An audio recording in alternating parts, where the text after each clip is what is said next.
পাঁচটা দাবি লইয়া সিলেটত ধর্মঘট আরম্ভ করছেন গাড়ির ড্রাইভার আর হেল্পার হলে। মঙ্গলবার ফজরের বাদ থেকে সিলেট জেলা সড়ক পরিবহন সমন্বয় পরিষদে ই ধর্মঘট আরম্ভ করছে। বুধবার থেকে বিভাগের 4 জেলাত ই ধর্মঘট করার ঘোষণা দিয়েছেন তারা। গাড়িগুড়া না চলার কারণে সিলেট একলাখান অচল হয়ে গেছে।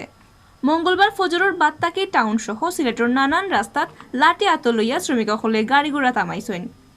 সারা দিনও সিলেটের নানান রাস্তাত তারা ওলান পিকেটিং করছে। ইলান খরায় ছাত্রছাত্রী আর অফিসে যাওয়া মানুষ সকল বিপদ পড়ছেন। বলন টেখায় তারা মোটরসাইকেল রিক্সা টমটমে খড়িয়া তারা জায়গায় জায়গায় গেছেন। ধর্মঘটের কারণে মঙ্গলবার সিলেটের বাস টার্মিনাল তাকে কোনো বাস ছাড়া হয়েছে না।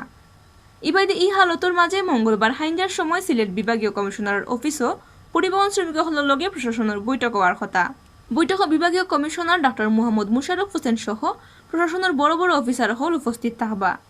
বৈঠক বইলেও দাবি মানার আগ পর্যন্ত ধর্মঘট চলব করে কই দিছেন শ্রমিক সংগঠনের নেতা হলে। পরিবহন শ্রমিকসকলে অভিযোগ করিয়া হয়েছেন বহুদিন তাকে তারা আন্দোলন করিয়া আইলেও দাবি ফুরা করার আশা দিয়া তারারে আটকাইয়া রাখা হয়। তারার একটা দাবিও এখন পর্যন্ত ফুরা হয়েছে না, যে কারণে তারা শক্ত আন্দোলন লামাত বাধ্য হয়েছেন।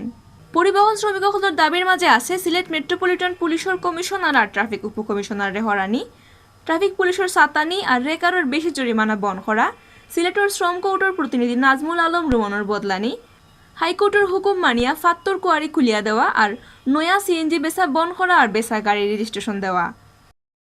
আজকে যাওয়ার জন্য প্রস্তুত নিয়েছি, যদি এরকম জানতাম তো রাত্রে চলে যেতাম। এখন হঠাৎ করে সকালে আইছি, মনে করেন 1 টাকার ভাড়া 20 টাকা হইতেছে। মোটর সাইকেলে বলে যে আপনি ব্রিজ পর্যন্ত যাইতে পারবেন 200 টাকা লাগবে।